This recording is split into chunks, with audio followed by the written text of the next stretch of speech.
On happy Thursday, February 23rd. Welcome to the Plant Based Morning Show. We do this show every weekday at 11 a.m. Eastern Time, U.S. Eastern Time for those international, like my co-host today.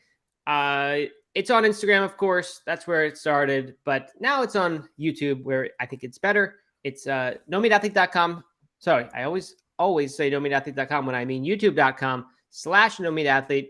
And then you press the live tab. Also, my mom tells me you can go to youtube.com and just search Plant-Based Morning Show, and you'll get it that way as well. So that's the story there. We're presented, sponsored, produced, everything by Compliment. Lovecompliment.com is where you can find out more about all those good vegan compliments. You can call them supplements if you want. We call them compliments. So that's that. All right, bringing co-host Stephen Dunn on Instagram now. Stephen, how's it going? Hello. Hi, everybody. Hi, Matt. Great to be with you. Doing well. Thank you. How about you? Oh, it's good. Nice to have you here. We've done this before. I guess you co-hosted with Doug. You've come up on the show with me and Doug before. But I like this. I like having you on the YouTube setup. It's just feels a little less hectic and better produced. And I think this is going to be good, despite that you're across the ocean from me. Yeah, well, such is modern technology. We're bridging gaps in other ways, aren't we? Right? Yeah, it's cool to be here. I was offering a hand when Doug was sick last week, but you guys decided to just take it off completely. Doug asked me, could I come on and jump in for him this week? And yeah, it's a pleasure to hang out with you anytime. I haven't spoken to you properly in a while, so always good to catch up.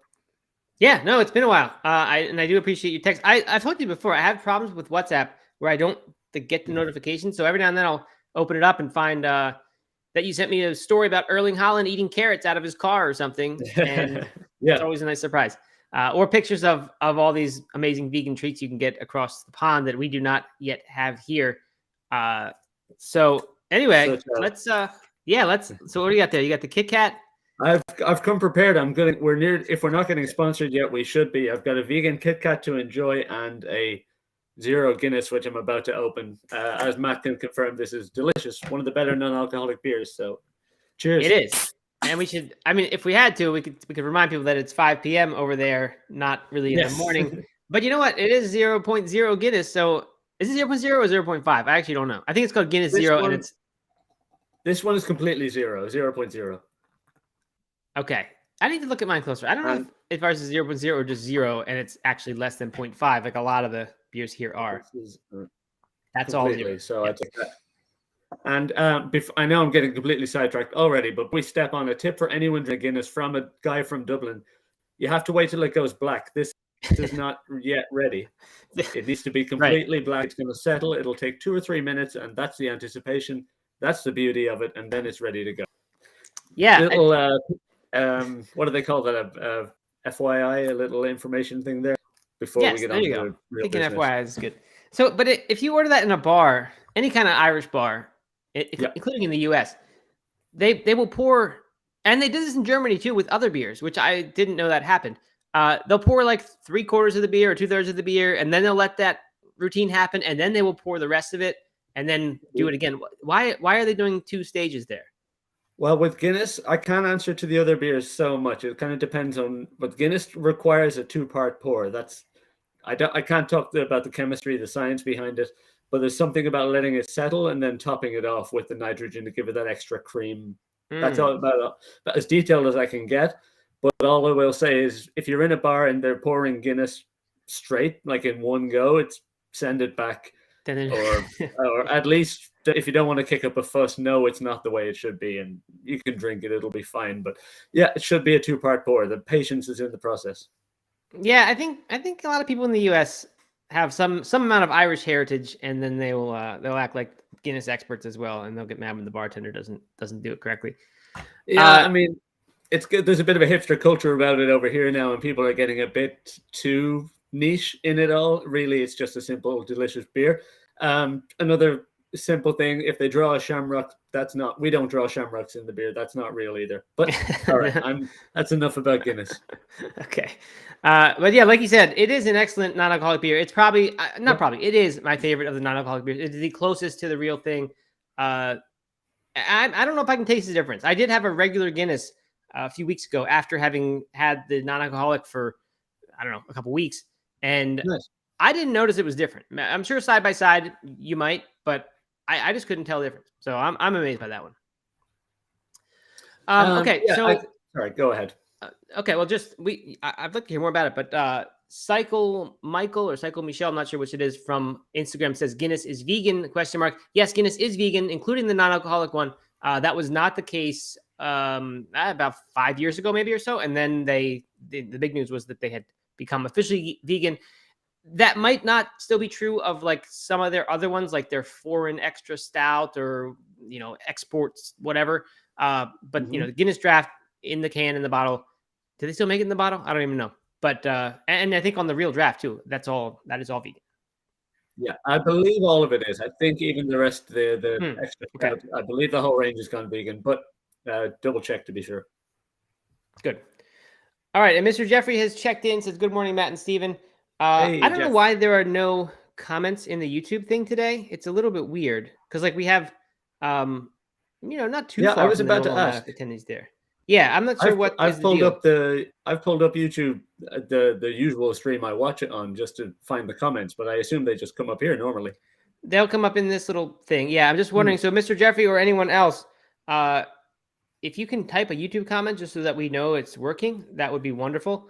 Well, Or let us I've know. opened up the stream. We've got Dale Stevens, we've got your mom, Drew Designs, Jody Shuck, all saying hello and stuff. So it's working, but it's just not coming up. It's Oh, true. interesting. So it's just not coming in our thing. That's really As far as I strange. know, yeah. I don't know why that would be the case. Like with Doug not here. I can chat in the comments a bit if you want to do some investigating in the meantime, or we can move on. That's okay. It's okay. You just since you have it pulled up, you can just sort of try to mention any good ones, relevant ones. Yeah, well, 95% just of to it you say can hi- filter out. It's garbage. yeah. It's just drivel. But insightful And things you can. that's because 90% of it is me. So That is true. Might we've be got different today. yeah, just people saying hi. Drew Design saying I'm making it thirsty. It's only 8 a.m. over there. I am sorry. At the same time, I'm going to take another sip. Yeah, I was kind of thinking the same thing as that. It actually sounds pretty good as a breakfast beer, given that it's not alcoholic. That would be And all right. it's a stout. It feels more oatmeal-y anyway. Lucy Right. B says she needs to try the non-alcoholic Guinness. I agree. It's quite a good one. Mhm. Mr. Jeffrey didn't get notified this morning about coming on live. The rest is just, yeah, hellos. Some numbers, and I don't know why they're saying numbers. Interesting. Yeah, I wonder why there would not be notifications. Something's up today. I don't know if it has to do with Doug not being here and our account being different, but it's not. I mean, from my end, it's all the same. So I don't know what would be different. But anyway, we will carry Well, on. I've got it pulled up. I can try and keep on top of it. Okay, I may be able to grab it too while we're talking. Anyway, good. Okay, so Steven, let's see. Before we get into any of the show content, you also texted me a picture of something we'd been talking about recently, which was the Beyond Chicken products that are now in Netherlands grocery stores. Is that right? Did I interpret that photo Yeah, correctly? And that's did you it. buy Yeah. that or just look at it or what? No, I just had a look at it this time. Mm-hmm. You mentioned it on the show yesterday, and I just happened to be grocery shopping that morning, and I'd seen them there, and I picked them up, or I didn't even pick them up. I just saw them as part of the really extensive range these days, and it didn't really have any fanfare. It didn't have any promotion. It was just there, and I honestly, my thought was, I should have known about that. I can't believe I've had chicken this whole time. And then today I went again and I saw that it was new. Took a picture, had a look at it. Did a little Google Translate, that lens thing they have where you can Yep. look at what you're seeing and translate in real time to Yep. see the ingredients or to share with everybody. And yeah, they look good, but no, I haven't bought them yet. Wait, your Dutch is not perfect yet. You can't read ingredient list. My Dutch is pretty good. I just did this for the community. I sent them to you in case you wanted to share them or whatever. Okay, gotcha. Or as most vegans will know, you get pretty good at learning the French for milk or the German for eggs, etc. That Right. you tend to spot those little key things quite quickly once you start traveling. Yep, for sure. Good. Okay, so I am now doing what you're doing, Steven. I'm on the YouTube feed and I see the comments are there, so that's good. I should be able to read them. Yeah, I don't know why I didn't notify and things like that today, but that's okay. Hello, Owen, who's here. Hello, Aaron, my wife, who I think is in the house right now, but not in this room, obviously. All right, so let's see. Anything else, Steven, to get into before we jump into some of the good stuff we've got planned today? Not particularly anything important. Just to mention that we do both have the comments up, so we can see everybody there. Hi, Aaron. Nice to be back with you too. And yeah, to anyone who didn't get it earlier, I'm broadcasting from the Netherlands, so this is.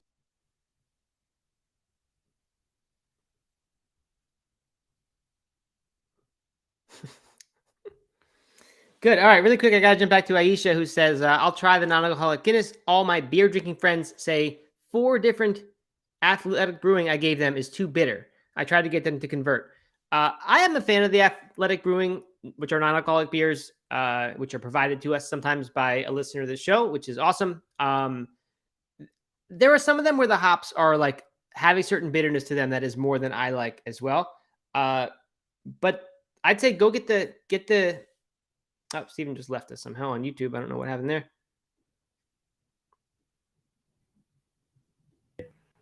Sorry. Okay. Well, I got you back. There we go. Yeah. So anyway, the darker ones are not bitter like that. So Lodge Life, whatever the oatmeal stout is, there's that one. They're not bitter. I just recently had the Brute IPA, which Helen sent me, which is very nice. And I actually really love that one. I was quite surprised at that one. It has a little bit of the bitter hop character, but it's just enough. So I like that one a lot. So try again, Aisha. Don't give up. Yeah, okay. I remember when Brute IPAs became a big thing over here, and I was right. never really a fan of the more champagne-y taste of it, but each to their own. That's how I was. I never really got the concept, didn't get into them. I didn't even really think they tasted like champagne. I just didn't really Yeah, it didn't taste that great to me. I just didn't know. But anyway, it's all right. But I like this one a lot. Okay, so let's jump in. We've got the weather report. Oh my gosh, my now I see I'm using my Sound Machine computer now for my YouTube comments, so I'm all mixed up. But everything's here out we of go. whack. This is what Doug does to the show. Doug is integral to the whole thing. Who knew he was the glue for this thing? I actually can't do any music today from my thing. Because if I do that, I'll lose track of the comments. And you know what? It's worth it. I am gonna get the music. So here's the weather report. First and foremost, the plantbased.com domain is for sale. I don't know if that's interesting to anyone in this audience. It's certainly interesting to compliment the company that sponsors this show. So I did put it on the Slack water cooler, and there's some debate about whether it could possibly be worth it. I have a feeling once we find out the price that it will not be. But the price is not yet disclosed. You have to get in touch about that. If you want to check it out, it's at vegeconomist.com near the top of their page. It was basically an ad for this thing, but I thought it was noteworthy. There's some more. There's stuff. We've talked a bit about this, the milk labeling and the plant-based foods labeling and how they're going to, the rules around what can they be called? Can they be called milks, beefs, sausages, or do we need to call them something else? The FDA released its draft guidance yesterday, and it affirmed that plant-based products can use the word milk on their packaging because they found that consumers are not confused by this usage. Most of them prefer the term milk over others, such as drink or beverage. So that's kind of what we had seen from the studies that were out there and articles that had looked at previous studies of whether or not consumers were confused. So that's not surprising, although we just didn't know which way they would go with it. So I would say that in general is good news. They did note that plant-based milks do not contain the same nutrients, same balance of nutrients as cow's milk. And they do suggest that manufacturers make this clear on the packaging. Could be that it has more calcium, could be that it has less calcium, whichever, whatever it is, because they are changing it sometimes by adding things in. Anyway, so Doug and I are going to get into that since it's a US-based thing. We'll talk about that tomorrow. Today, I just figured I'd put it in the weather report, though, so that people could be kept abreast of the latest developments. And then the only other... Oh, go ahead. Yeah. Sorry. I did have a tweet that I pulled up alongside that one. Do you know who Stephen Fry is? Sounds familiar, but I don't know if I do. You might recognize his face or his voice. He's known as the guy who did the Harry Potter audiobooks, but he's a British actor, writer, director, / everything. He's kind of a national treasure over there. And he's not plant-based by as far as I can tell, but he tweeted, this is in 2020, he tweeted a photo of his latte art. He was doing his home latte art, and he was proud of the one he made with oat milk.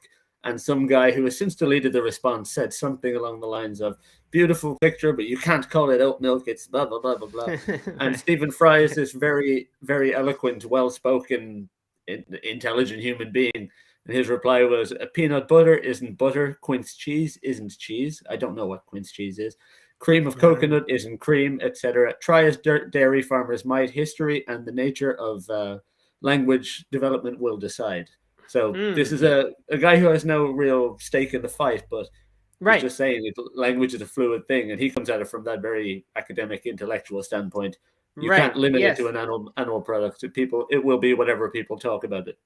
Right. Sure. Very, very interesting. Yeah, I mean, a lot of ways you can go with that. Like, I guess the argument would be that the plant-based people could be trying to trick consumers into thinking these things are milks, which they're not. Yeah. But you can imagine that. Whereas, a coffee cream or whatever you said, cream of coconut, where they're not really trying to trick anyone to think this is cream. I don't really know, but I actually think that's one of the better ways of looking at it that I've heard. So hopefully that is the way it will continue to be interpreted. All right, vegan dog food brand VDog has done a comprehensive study on the long-term effects of plant-based diet for dogs. And if we can't trust a study done by the company that makes the plant-based dog food, then really who could we trust?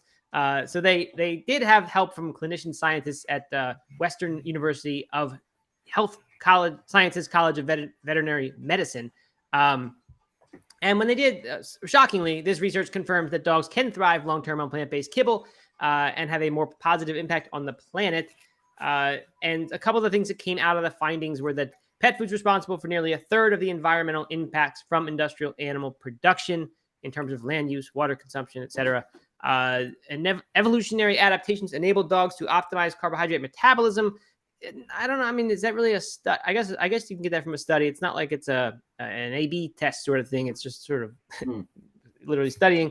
And that the commercially available foods, dog products, vegan dog foods do provide all the necessary nutrients for a well-balanced diet. So, I mean, I don't know if there's anything significant there at all, but I figured it's worth mentioning. Like I said, when it's done by the dog food company, you don't really know if we can really trust it. Yeah, that's all. As with all of these studies, you've got to find where the money comes from and work from there. Right, and that goes not just when it's the animal agriculture people on the funding the study, but when the plant-based. Right. And when the plant-based companies, like in this case, are funding the study, you've got to look at it with a little bit of skepticism. And finally, of interest to you, Stephen, students at UK's University of Cambridge, everybody knows University of Cambridge, have voted to make the menus fully plant-based across the student unions, cafes, and canteens. 72% of non-abstaining voters were in favor of this motion. So it does not guarantee that the catering services will remove the animal products. So I'm not really sure what it does guarantee, but it means that I was good about that. Right. And apparently this has happened before. The university agreed to remove beef and lamb from menus in 2016. So I guess they do listen to what the students, vote and decide. At least they have in the past. So that's kind of interesting. And it's such a smart place. What's interesting to me is that they're following your method of four-legged and then cutting down from there. You're right. I haven't seen that anywhere but No Meat Athlete and now Cambridge University. So there you go. Good company. Right. Exactly.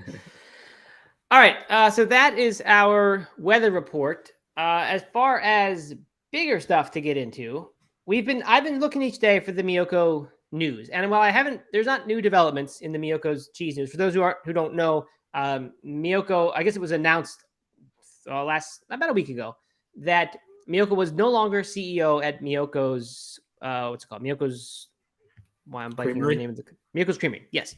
So that it was thought then that she had just recently been ousted as CEO. It turned out she'd been replaced last June, 2022. The news just hadn't really come out. I think perhaps they were trying to keep it quiet so that she would just remain this figurehead face of the company and not get into ugly legal stuff like is happening now. But anyway, the news has come out, and it probably came out. The timing of it perhaps was intentional. That it came out just before a lawsuit was filed by Miyoko's Creamery against Miyoko Schinner. So we knew that it alleged that she stole trade secrets, but what I hadn't seen was the actual details of what that meant, and some of it is not great. They're saying here that. This is from the company. After discovering the extent of Schinner's theft and her efforts to cover her tracks, the company exhausted all reasonable efforts to get Schinner to return all copies of the company's confidential and proprietary information and to provide credible assurances of the same. She refused, and the company was forced to bring this action to protect its trade secrets. And so they say, in addition to that, she owed them $112,500 in a promissory note. I don't quite get why that's part of this, but whatever. But the details, good.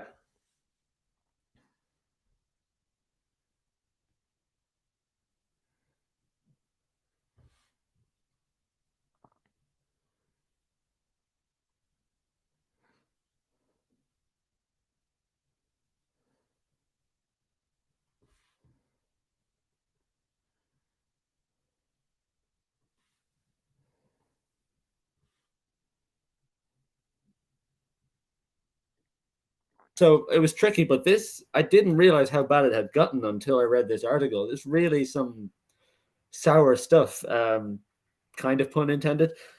It's like the mention of $112,000 as an unpaid loan that she took from the company. And she's discrediting a lot of their claims as well. So it's really, I don't know who to believe here. And I don't think anybody wins at this point. It's a real shame. Right. And good to point out, like, this is alleged, what the stuff I'm going to get into here. It's not, we don't know this is fact. This is just what they are alleging in the lawsuit. But yeah, so in addition to that money that she allegedly owes the company, they say that, let's see, based on data obtained from a forensic examination of Schinner's laptop, the lawsuit alleges that she proceeded to download after she was voted to unanimously to be removed as CEO.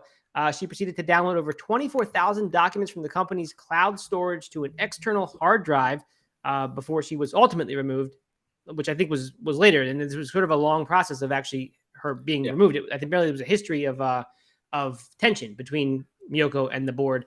And then she was recorded on security cameras working with another former employee to move several items, including cheese cultures, a refrigerator, and unreleased product prototypes into a moving van. So this is like movie stuff now with hidden cameras. That's what I was about to say. Yeah, So I mean, one of those like political thrillers where they're just shredding documents into the night, like desperately running against the clock. Yeah, I mean, and is this security video going to come out and we're going to get to see Miyoko there, like unloading stuff into a van? I mean, that's just a weird state. There's a reference to forensic analysis of her laptop, and there's some specific Google searches that she made about, can I delete this data from my laptop? Like, it's all very, it's too much out there now. This is just your dirty laundry aired for everyone to see. Yeah, right. It definitely is. And there's an AA archive, they're calling it, which again, allegedly, one of the folders she took contains imaging of the computers of every former employee of the company, including those in R&D. And reviewing this, apparently they said a sample review shows that it contains many of the proprietary culture configurations and things. Of course, that's the cultures used in making the cheeses. And then, like you said, all this stuff about how do you cover up this stuff. So, first of all, amazing that like they can go back and find all of that. I guess. Yeah. I mean, I guess it's a real forever vendetta. somewhere. Yeah, and I don't know. It's just weird. Like everyone was all Team Miyoko before. They're even showing. They show some screenshots from the things, and there she is carting something out of the place. Again, I feel bad. I know Miyoko personally. I mean, I don't know if I call her a friend, but an acquaintance for sure. So I'm not trying to trash. I'm just reading what is alleged, and it's just interesting. This is all out there now. I really do wonder what people will just stay Team Miyoko and say she was doing all this, out of a concern for animals. Really, like she wants to make a cheese company that sticks to the values she holds. You could argue this is a noble thing she's doing here. There are, of course, laws and contracts and things like that and agreements. So, it's. I feel this is it's probably quite a common issue, though. This has got to a rather toxic level, unfortunately. But as you've seen with many places in Asheville or any of these small independent restaurants, breweries, whatever, like they get bought out by a big distributor, which can be great because they share the products and spread their message or whatever it happens to be. But who benefits from that? It's a giant corporate kind of capitalist system at play versus a wholesome local family thing. There's a bigger question there, and I don't think we can get to it today. But this is just a real ugly example of what it really went bad. Yeah, absolutely. I don't have anything to add besides that, except that yeah, it is ugly and it is interesting. So I'll be even more interested now to Google every day as part of the show's research Miyoko news because that's what I have started doing. I'm curious as So to people on in the comments as well. Like I've stopped trying to follow along. Every time I try to load YouTube, my stream slows down big time. So okay, that's a well I've got shame. it open now. But yeah, because I already forget the question I was going to ask. But I'm just curious to hear people's opinion on this issue in general because I just can't decide where yeah, can't decide how I feel on this. My point was going to be I don't embrace this sort of stuff, like any sort of celebrity trial or big drawn out drama, divorce, whatever. I don't enjoy that. It's kind of cringe content to me, and it feels a bit personal, a bit unsavory. But then again, it's making Right, headlines. It's important news. Other exactly. people love the drama. Yeah, exactly. That's how I feel. I mean, it's one of those like car accidents where you don't want to look at it as you're driving Yeah. past, but you can't not. And I mean, look, for comparison, later we're talking about 4 healthy foods that are actually bad for you. So compared to that, when we got news about a founder who we True. know and we love it in our I guess you call it our industry, uh, taking stuff on a security camera out of her, whatever how valued the company is, it's it's riveting to me. So Yeah. anyway, Dale Stevens says, I'm guessing, but maybe she's trying to retrieve her original files and info, etc. So I think that is the positive way to look at this. And again, when I mentioned her, we could say she's doing something that is noble. If she's trying to stick up for animals here and Mm-hmm. end up making something that is holds true to her vegan values in a way that Miyoko's Creamery will not be able to if it wants to grow, to the mainstream audience the way she may not want it to, but that they do. And so, yeah, like I said, like she started this company with her own recipes and things like that. I'm sure they've got other researchers and other, stuff going on now that's not just her. Yeah. But you have to imagine that some of the stuff that she's taking, she still feels is hers, right? Whether the law says it or not. Maybe she doesn't even know what the law really says. How these contracts, who knows how complicated this stuff can get and what people fully understand about what they're signing. But yeah, maybe she thinks these things are hers and she's getting them out of there. Well, they did mention there's one paragraph in that article. I tried to find it just now, but that she signed over her like property, intellectual property to the company. That it's no longer hers, her creations, her knowledge, etc. is company property now. And how, yeah, where the legal lines are in that whole thing, I don't know, but that's what they're basing it on. Like she gave us the permission for these things. Yeah. Right. Again, Which I'm not the you guy on this. It's a weird one.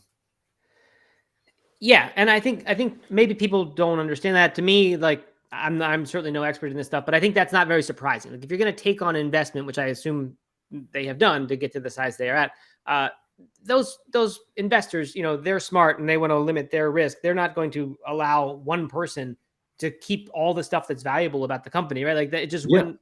That'd be a terrible investment if they let them do it. So, makes sense that they would make sure that those things became company property, not her personal property anymore. And I'm sure at the So time that was probably done in good faith. So yeah, right. When everything was good. But anyway, Kate, aka Rivercat, says I won't avoid the products for now, but I honestly don't buy them a lot anyway due to the higher cost. Yeah, I mean they are a higher cost. We view them as a little bit of a luxury item treat when we do get them. But I'd say we buy about one Miyoko's cheese wheel per week on average. Maybe twice a month we'll get a couple of them, and comes out to about one a week. They really are delicious. To me, they're the very best vegan cheese products there are. And the amazing thing about them is that they are that way while also being some of the healthiest vegan cheese products there are. They're just not made of the fake stuff. yeah. And that's why they taste so good.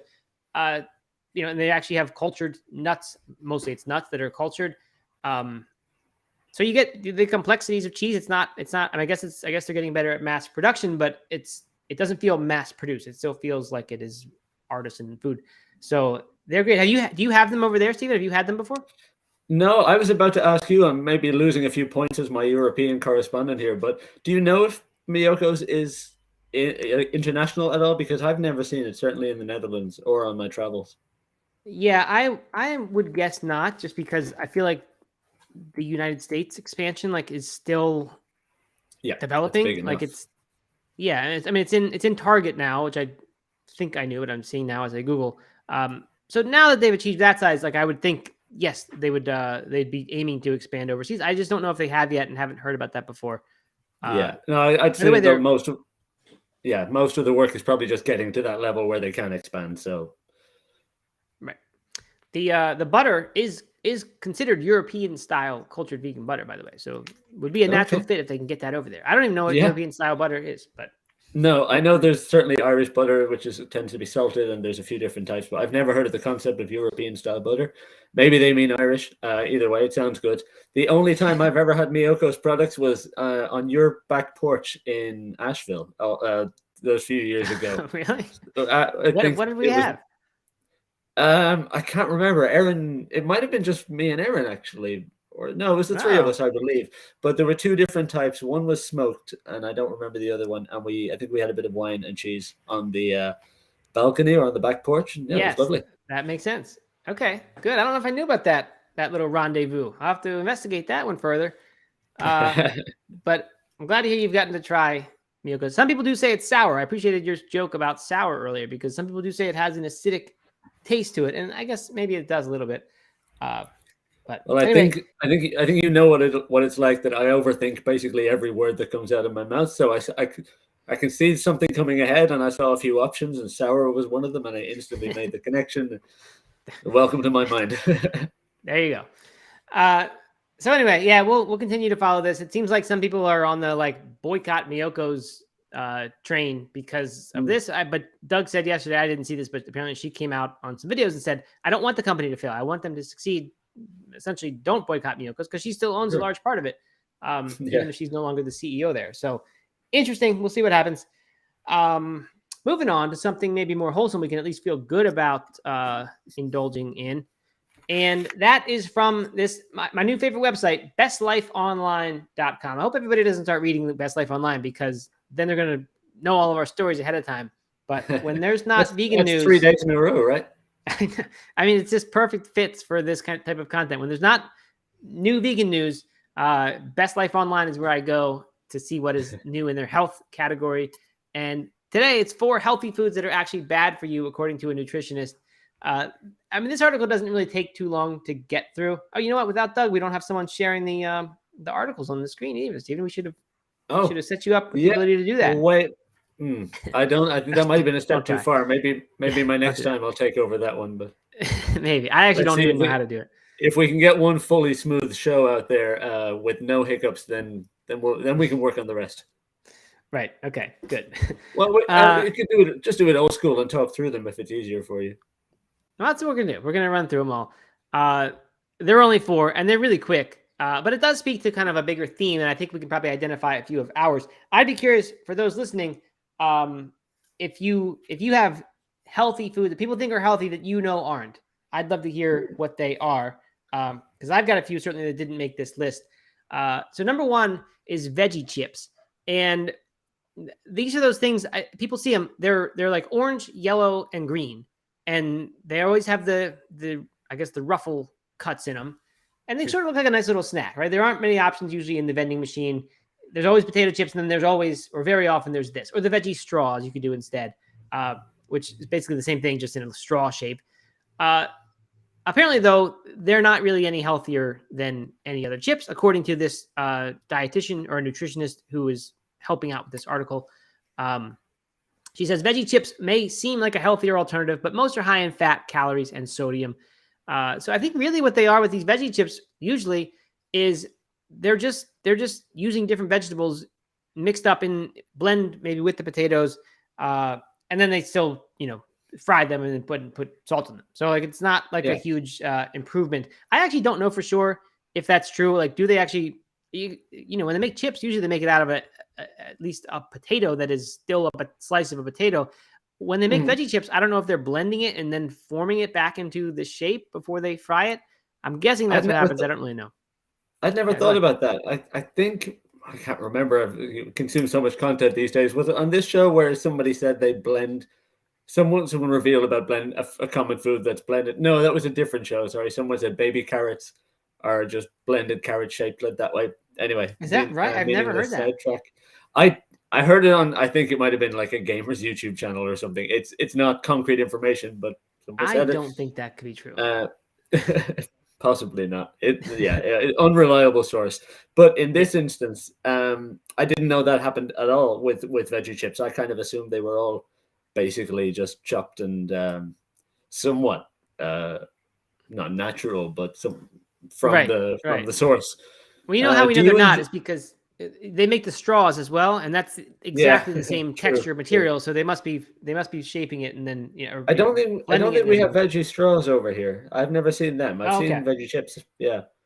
Okay. Well, the straws are good Do because you kids can enjoy like them? drink water. Do you enjoy them in general, as opposed to just regular potato chips or corn chips? No, I mean I don't think they taste better. Okay. Maybe they taste a little less greasy, like almost like the air pop kind of things are somehow. But no, they really they aren't better. I don't know. Or maybe they're.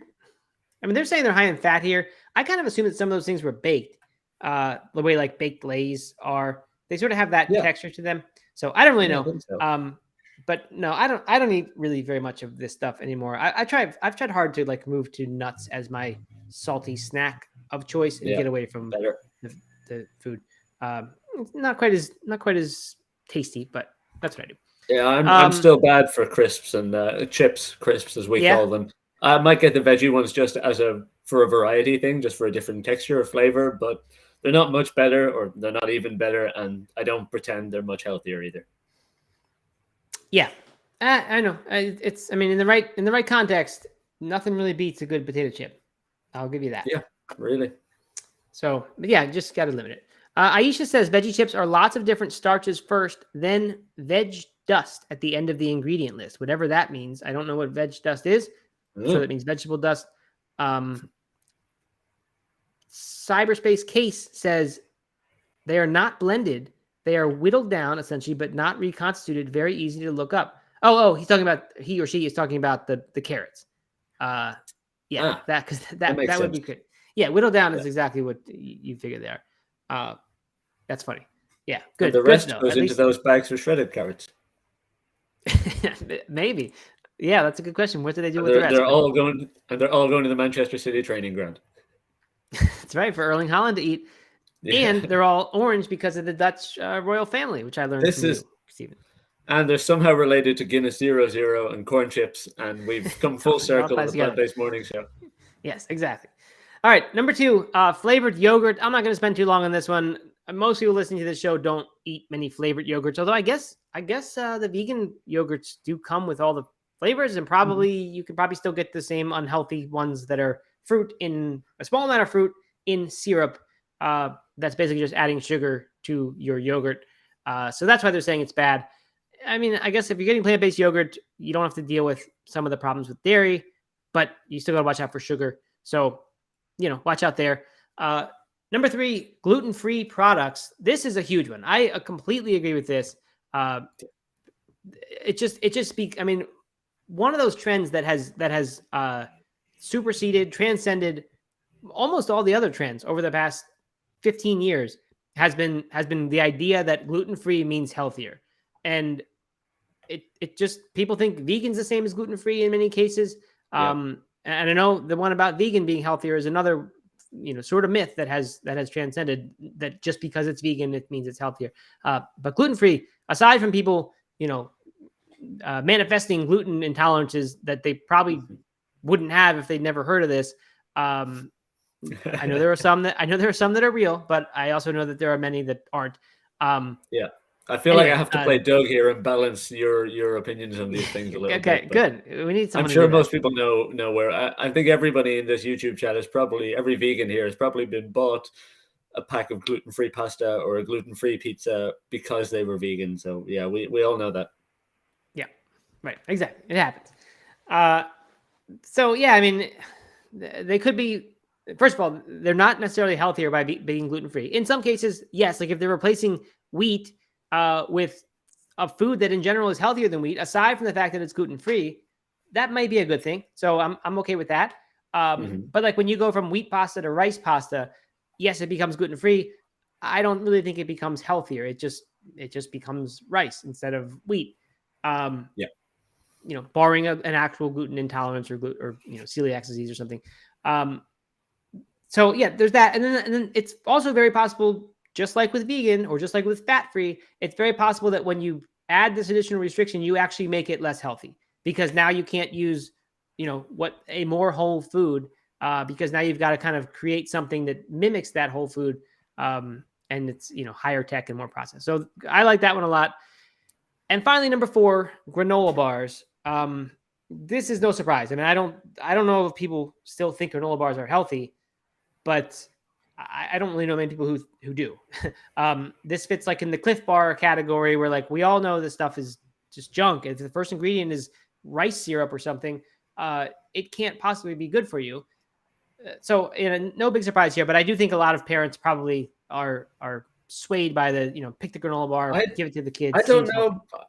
I think you're right to a certain extent, but I think you're underestimating the amount of people that will see rice syrup instead of sugar and think, oh, well, that's plants, that's healthier. Or people who just see like the cartoon oats or wheat on the picture, and that's, or like an old farm and a tractor and it says Happy Valley or something, and that means healthy.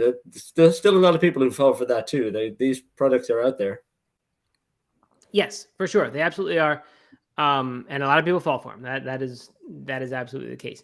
So as I was thinking about this, I was thinking, what else is there that gets this? There are a lot of labels that people add.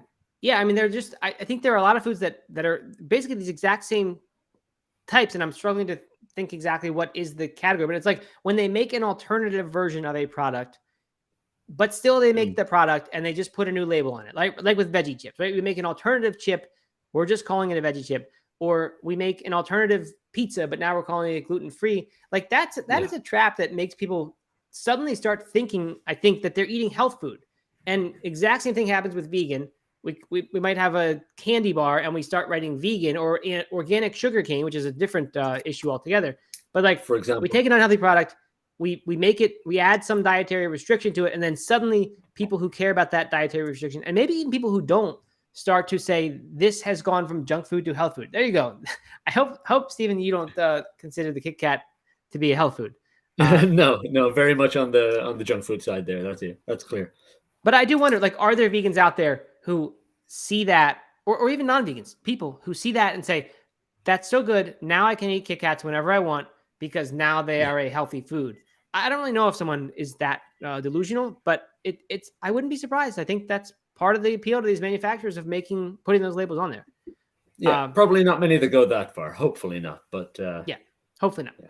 But definitely, I know a lot of people who see organic sugarcane listed on the candy and then buy it and think it's not that bad. But like, it's totally that bad. Like, because sugar is the problem with that food. One of the problems with that food. Doesn't matter the source.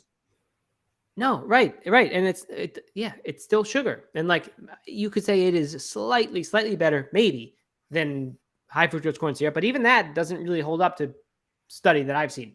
Well, in the beginning of this segment, you asked if anyone on YouTube had a version of that there were supposedly health foods that were not all that healthy. I'm sure there's the different international varieties of that. I wanted to say, while you're scanning as well, I'm assuming it'll be the same in American supermarkets, but in a European supermarket, when you go to the health food aisle, it will have, I don't know, maca powder or pumpkin seeds, or the gluten-free options, but there's a lot of junk in there too. That they'll have gluten-free Oreos, they'll have vegan cookies, they'll have lots of different things that are in that section where it looks healthy and it feels like you're doing the right thing, but it's still terrible food. Right. And so the irony here to me is that for a lot of these people in a lot of these situations, if the manufacturer didn't make this food, which was supposedly a healthier version, you would go on not eating that food anymore. Yeah. But now that they've made this alternative that's supposedly healthier, you actually get less healthy by starting to eat this food that you have fallen for the trap of thinking it is healthy. By the way, Kate mentioned AF Guinness, alcohol-free Guinness. I was thinking that was the other AF people use. AF Guinness and Kit Kat's Unfair. That actually reminded me. Here I am talking about how much I like these non-alcoholic beers, like Athletic Brewing, and that's a perfect example. Maybe when we remove the alcohol, does suddenly this drink just become health food that we can drink all the time. And as we've said on the show, a lot of them actually have a high number of calories. I believe the Brute IPA I mentioned from Athletic Brewing, that has 60 calories. Looked at it the other day, 65 or something like that, which is kind of in the middle. That's not the worst. But some of these have 25 grams of sugar, which itself is 100 calories plus whatever other, starches and things are in there contributing calories and carbohydrate. So like they're definitely not health foods. Now, if you're trying to drink less alcohol, then they're probably a healthy swap. But again, if the idea, if someone's goal in health is sort of get away from, drinking alcoholic beverages because of health reasons, just getting yourself to drink non-alcoholic Guinness every single night, I mean, it's better, but you're still better off striving to not have to have that every single night because it's just extra sugars and you don't want that. Yeah. But the Guinness is very low in sugar, I will say. I think Guinness is one of the few exceptions. Yeah, that's one of the better ones in that way. But it was wasn't it in Rich Roll's book, Finding Ultra? He gave a tip of, one of these vegan guys gave a tip of doing the outskirts of the supermarket, like go around the produce section and don't go to all the aisles in the middle. That's where all the junk is. That's where all the non-natural, non-necessary, whatever you want to call it, the crap, basically, excuse my French. And it doesn't matter if it's vegan or gluten-free or plant-based or recycled packaging or whatever, it's still manufactured. It still comes in a box or a can. And yeah, I don't just circle the outsides. I love all that stuff in the middle. We all do. That's why we're here. But as long as you go in with the knowledge that it's still chips, it's still alcohol, it's still etc. Stick to your fruit and veg, stick to your whole foods for the most part. Yeah. I think you got to make that produce section make that 80% of your shopping trip, and then the rest, you get some convenient foods, right? You buy some beans in a can from the middle, or some tomato sauce that's already made, and it'd be better if you made it yourself, but it's not too big of a trade-off. Yeah, and not to hide it at all, I'm preaching to myself here, folks. I'm talking to me, hoping I'll listen to my own message. Like I said, like you have pointed out, I live in a kind of a vegan paradise here in the Netherlands these days. But that has its own struggles as well. I could go to Burger King and McDonald's and eat vegan Kit Kats all day, and I have to try not to. And most of the time I succeed, but yeah. Struggle. Yeah, it used to be a lot easier to automatically be healthy if you were vegan, in my opinion. Assuming you kind of knew what you should be eating and met your basic nutritional requirements. There was all these inconveniences, and it made so you had to plan for things and eat healthy food instead of just picking up whatever's there and made and packaged and convenient or in the fast food. Because now you can do all that, which is cool, but it really takes away from that automatic health benefit you get from being vegan. Someone has mentioned protein bars, which I think is spot on. Aisha's got a lot of good comments today. The Whole Health Experience, by the way, is her YouTube or her Instagram handle. Yes. There. That's Aisha. She says, I think people think are healthy is protein bars, just a junk factory in a wrapper with cheap protein sources. I mean, that is totally true. I've even read, I've read like on vegan sites before. I think it was Plant-Based News, who I always like actually. But in this case, they were talking about health food, and they were talking about, how healthy are plant-based burgers.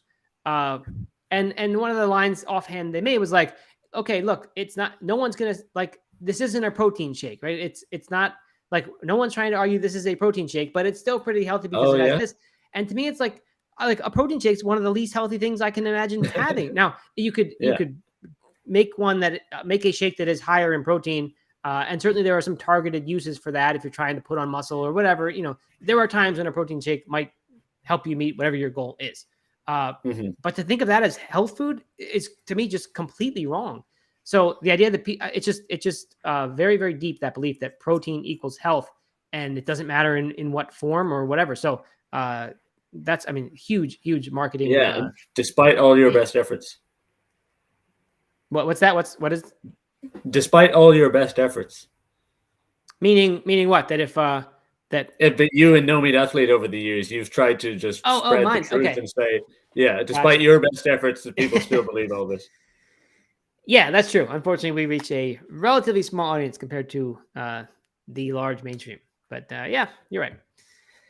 Okay, so that's protein. Very good call there, Aisha. And Kate says her brother used to work at Trader Joe's, and a surprising number of people assume everything in the store is healthier. That's really interesting. I haven't heard that before, but I definitely used to think of Trader Joe's as kind of a healthy store. Less so now. Now I think of them as just, I don't know, they just make cheap versions of good foods. And a lot of vegan stuff for sure. But yeah, that makes sense. And then that we don't have over here. So I'm curious about Trader Joe's. I don't think I've been. I've been to Whole Foods when I was over in North Carolina and a couple of other places, Walmart, of course. But no, Trader Joe's never made it over here. So it sounds good. Yeah, I mean, it's pretty good. It's good for some things. I'm kind of weird. Sorry, go on, Jody. So Jody is expressing surprise that she says, "How do Matt and Steven know each other? I missed it somehow." We know each other. For those who've stuck with the show for this long, I don't know how many. We're 53 minutes in, so we'll wrap up pretty soon.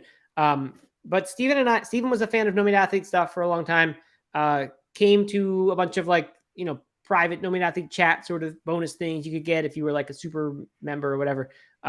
So we kind of got to know each other online. And then when I spoke in Belgium at the Brussels, I think it was called the Brussels Veg Fest, Steven took a bus from Haarlem, where he lives near Amsterdam. A couple hours bus ride.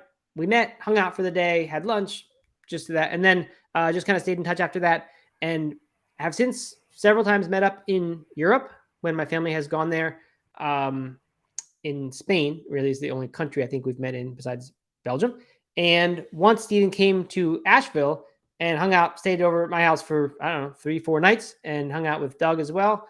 And so, yeah, we're good friends nowadays. So there you go. That's how we know each other.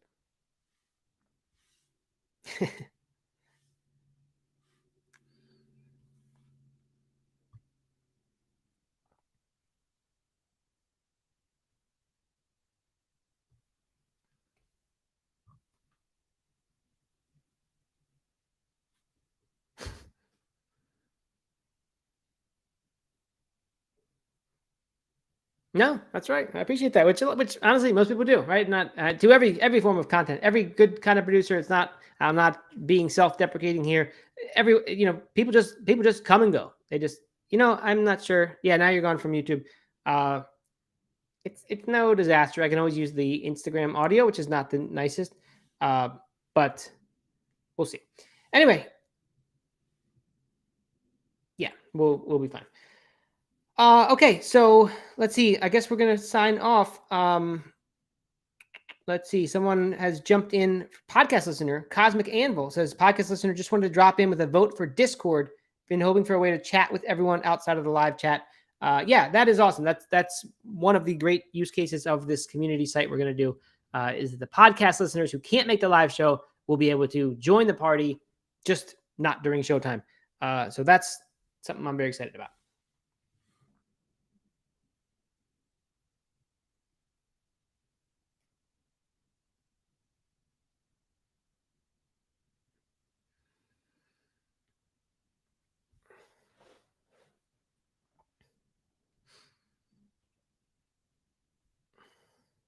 Yeah, absolutely. So, yeah, if you haven't voted yet, if you're a podcast listener, I know that the podcast went up way late yesterday. I forgot to do it in the middle of the day, and then later had trouble accessing the site to get it uploaded. So it didn't go up till, 8, 9, 10 o'clock Eastern time last night. So if you listened to that or skipped that one because it came so late, so if you didn't listen to that one, I should say, then you probably missed the part where Doug asked you please to check out Plant-Based Morning Show account on Instagram. The name of the account is Plant-Based Morning Show, just Plant-Based Morning Show. And on there, one of the recent posts is Doug, explaining that we're going to be starting a community site and asking you to vote on a poll for Slack, Discord, or you can write in some other one. I know some other people have wanted other things. Like Steven has said, a WhatsApp group would be good. I think that we need more flexibility, more channels, the ability to have different types of content posted in there easily.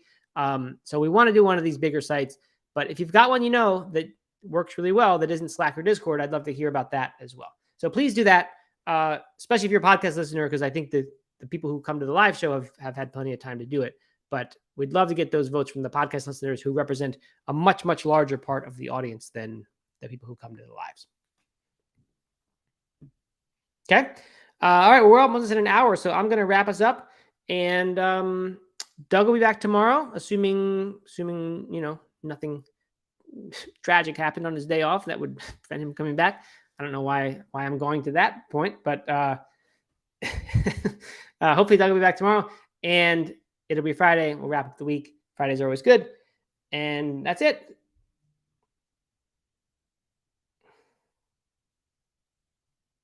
Yes, I do see it's rather dark. Yeah, Stephen, thank you so much for filling in. Anytime you want to come back, let us know. Anytime you want to join the live show impromptu, just request or whatever and hop on.